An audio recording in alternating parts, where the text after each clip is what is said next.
That is a tough act to follow, Reverend. My name is Bryce Sandler, and I've been active for the past couple of years on the issue of Iranian divestment specifically. And we heard today from members of the clergy and from a Holocaust survivor about how terrible Ahmadinejad is and the threat that Iran poses not only to Iran, but to her fellow Arab neighbors in the entire free world. I want to focus my remarks on how we take that passion to action. I want to focus my remarks on what we all can do to make a difference, because there is much.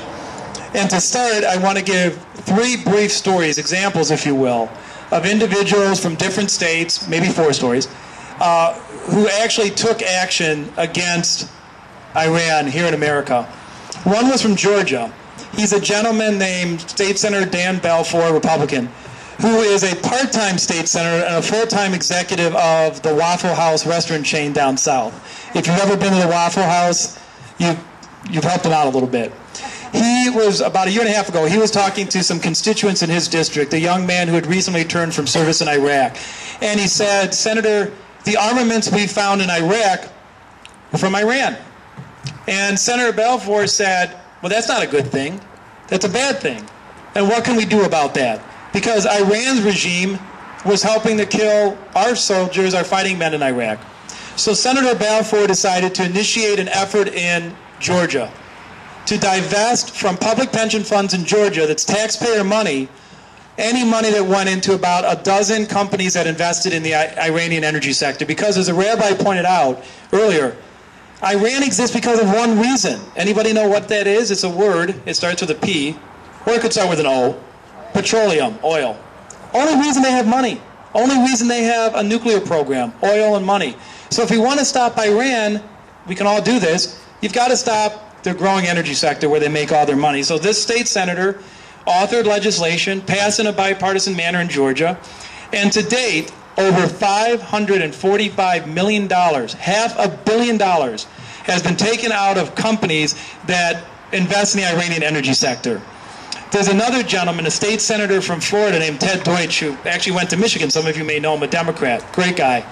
He learned of the problems of Iran much like his colleague in Georgia did, and he decided to do the same thing. He worked with a Republican attorney general, and to date, in Florida has divested over $1 billion, with a B, dollars from those companies, all foreign companies. There's about 12 to 13 of them. A few have gotten off the list in last year, which is good, who have used that money, your money, taxpayer money, to invest in the Iranian energy sector.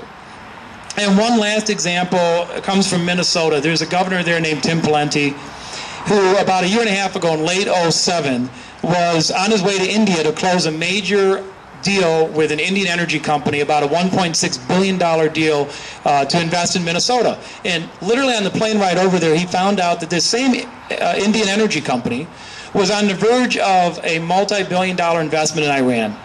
And he went to India and he said, I learned something a little disturbing. I was here to close a deal from Minnesota. I still want to do that, but I'm not going to do that unless the Iranian deal is off the table. And I leave tomorrow, so you got to decide quick. And guess what? The deal is off the table. Minnesota got their jobs, Iran did not.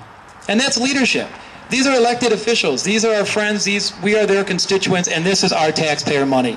In Michigan a year ago, a few activists went to their state legislators, Republican and Democrats alike, and passed a divestment law that's just gone into effect in Michigan, signed into law by Governor Jennifer Granholm. My friends, it's within our power to do that. So again, I want you, all of us, to take the passion that we heard from our speakers now and turn into tangible results. It's great to gather, it's great to applaud, it means nothing if we don't take money out of Iran. So let me give you some tangible things you can do. In Congress right now, there's the Iranian Refined Petroleum Act. The good news is it exists, it's a bill, and it seeks to sanction about 6 companies, energy companies, all non-American companies, that are selling refined petroleum to Iran. As a rabbi mentioned, over 40% of Iran's refined petroleum, that's gasoline and diesel fuel, is bought from 6 companies. They need to feel the economic pain of selling to this terrorist regime. That bill has majority of members as co-sponsors, but it's stalled in Congress. Its primary sponsor is Representative Berman from California. call your members of Congress. Most of the Michigan members are on board, which is good, but they need to not only get on board, they need to push it and go to their leaders of both parties and ensure that it moves, because it's not moving now, and the president needs to sign that bill into law. That act alone will do more to remove investment from Iran. Again, its only source of income, the only reason it exists today as an enemy is because it has money from the sale of petroleum. And if you stranglehold the Iranian economy, if 40% of the refined petroleum is there, the regime's done. It's that simple.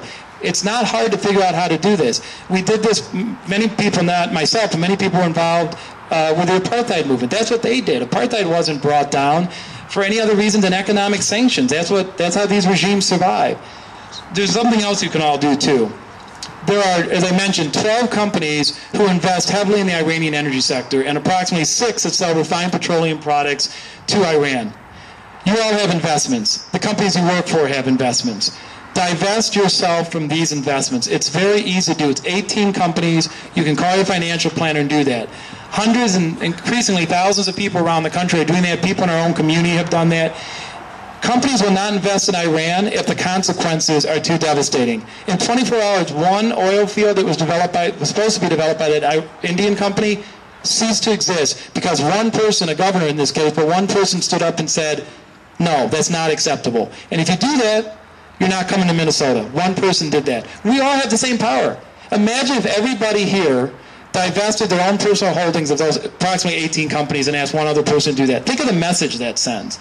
Not only in raw dollars, but think of what that does. There's an opportunity here that, unlike very few I've seen in political activism over the years, for a grassroots result.